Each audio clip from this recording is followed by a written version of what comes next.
محترم ناظرین، آج میں جو واقعہ آپ کو سنانے جا رہی ہوں یہ ایسا دردناک واقعہ ہے کہ جس کو سن کر ہر آنکھ اشکبار ہو جاتی ہے۔ ایک دن بی بی فاطمہ گھریلو امور انجام دینے کے بعد چکی پیس رہی تھیں اور ساتھ ہی ساتھ روتی جا رہی تھیں۔ اتنی دیر میں حضرت علی رضی اللہ تعالی عنہ گھر میں تشریف لائے اور دیکھا کہ گھر کے تمام کام ہو چکے ہیں اور فاطمہ بنت محمد چکی پیس رہی ہیں اور ساتھ ہی ساتھ رو رہی ہیں۔ حضرت علی رضی اللہ تعالی عنہ پریشانی کے عالم میں بی بی فاطمہ کے پاس آئے اور دریافت کرنے لگے کہ اے فاطمہ، کیا ہوا ہے؟ تو کیوں رو رہی ہے اور یہ پانی کس لیے گرم کر رہی ہو اور اتنا زیادہ آٹا ایک ساتھ کیوں پیس رہی ہو؟ بی بی فاطمہ روتے ہوئے فرمانے لگی کہ رات کو میں نے ایک خواب دیکھا ہے کہ میرے والد نبی کریم صلی اللہ علیہ وآلہ وسلم کسی چیز کو تلاش کر رہے ہیں۔ بی بی فاطمہ فرماتی ہیں کہ میں نے خواب میں اپنے بابا سے پوچھا کہ اے میرے پیارے بابا جان، آپ کیا چیز تلاش کر رہے ہیں؟ تو میرے بابا جان بولے کہ اے میری پیاری بیٹی، میں تجھے ہی تلاش کر رہا ہوں۔ روایات میں ہے کہ جب بی بی فاطمہ یہ خواب اپنے شوہر کو سناتی ہیں تو ساتھ ہی ساتھ یہ بھی کہتی ہیں کہ علی، آج اس دنیا میں یہ میرا آخری دن ہے۔ میرے بابا جان نے مجھے بتایا ہے کہ میں کچھ ہی دیر میں اللہ کو پیاری ہونے والی ہوں، لہٰذا یہ میرا آخری وقت ہے۔ حضرت علی نہایت رنجیدہ ہوئے اور فرمانے لگے کہ اے فاطمہ، ابھی تو تیرے والد یعنی حضرت محمد صلی اللہ علیہ وآلہ وسلم کو وفات پائے ہوئے صرف 6 ماہ ہی گزرے ہیں۔ ابھی تو ان کا غم ہی ہمارے سینوں کے اندر ہے اور ان حالات میں اگر تمہارا انتقال ہوگا تو ہم ان حالات کو کیسے برداشت کر سکیں گے؟ حضرت بی بی فاطمہ سسکیاں لیتے ہوئے فرماتی ہیں کہ جیسے آپ نے میرے بابا جان کی وفات پر صبر کیا تھا، میری وفات پر بھی ایسے ہی صبر کا مظاہرہ کرنا۔ حضرت فاطمہ رضی اللہ تعالی عنہا کی طبیعت بہت ناساز ہونے لگتی ہے، بخار کی شدت زیادہ ہونے لگتی ہے اور بی بی فاطمہ مسلسل چکی پر آٹا پیس رہی ہیں۔ حضرت علی نے بی بی فاطمہ کے ہاتھوں کو پکڑا اور کہتے ہیں کہ بس اب بس کرو، آج تمہارا آخری دن ہے اور تم ہمیں چھوڑ کر جانے والی ہو، تو یوں چکی پیس کر اور کپڑوں کو دھو کر اور پانی کو گرم کر کے خود کو تکلیف کیوں دے رہی ہو؟ تو بی بی فاطمہ روتے ہوئے کہنے لگتی ہیں کہ مجھے آپ کا حق بھی ادا کرنا ہے اور مجھے اپنے بیٹے حسن اور حسین کا حق بھی ادا کرنا ہے۔ میں دنیا سے جانے سے پہلے چاہتی ہوں کہ میں چکی پر آٹا پیس کر جاؤں،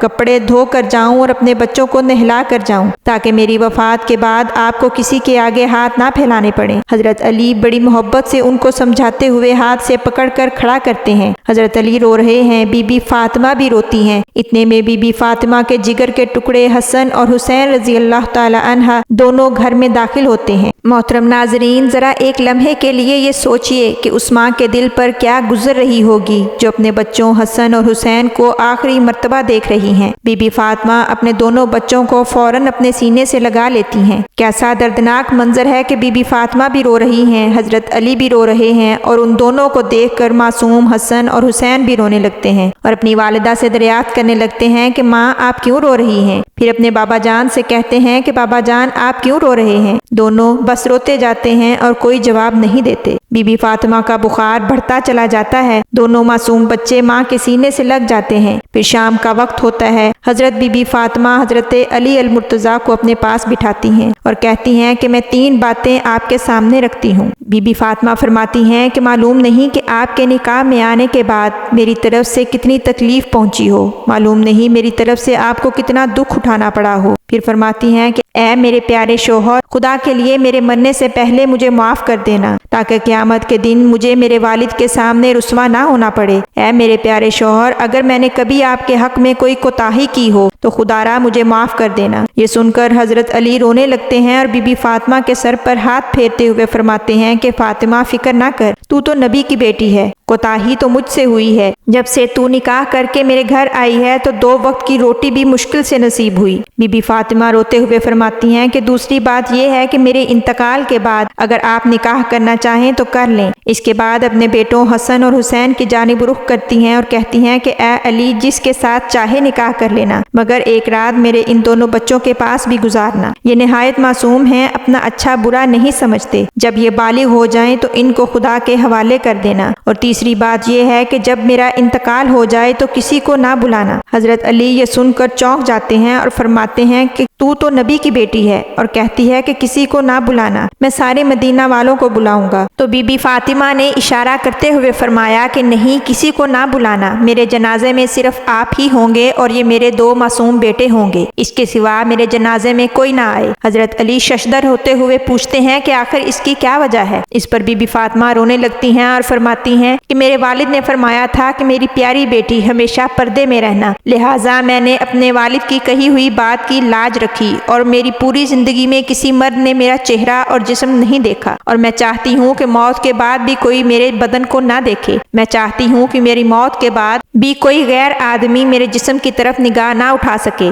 محترم ناظرین، بی بی فاطمہ کی اس وصیت کے اندر ہمارے لیے بہت بڑا سبق ہے۔ پیدائش سے وفات تک عورت پردے کا نام ہے۔ ناظرین، روایات میں ہے کہ یہ تینوں باتیں کہنے کے بعد بی بی فاطمہ خدا کو پیاری ہو جاتی ہیں۔ آخری جملہ جو بی بی فاطمہ نے حضرت علی سے کہا وہ یہ تھا، بی بی فاطمہ کہتی ہیں کہ اے علی، آج میں نے روزہ رکھا ہے اور خواب میں میرے والد نے مجھ سے کہا تھا کہ اے فاطمہ کہ سحری تو علی کے دسترخوان پر کرنا اور افطار انشاءاللہ میرے دسترخوان پر ہوگا۔ پھر بی بی فاطمہ کو کفن پہنایا جاتا ہے اور جنازہ اٹھایا جاتا ہے۔ کیا ہی عجیب و غریب منظر تھا کہ جب جنازہ اٹھا، 6 ماہ پہلے جب نبی پاک کا جنازہ اٹھا تھا، اس وقت پورے مدینے میں سوگ کا عالم تھا، تمام اہل مدینہ نے غم منایا تھا۔ آج اسی نبی کی لاڈلی بیٹی خدا کو پیاری ہوئی ہے، تو روایت میں ہے کہ جنازے کا ایک پایا حضرت علی کے کاندھے پر ہے، دوسرا پایا حسن کے کندھے پر اور تیسرا پایا حسین کے کندھے پر ہے، چوتھے پائے کو کاندھا دینے والا کوئی موجود نہیں۔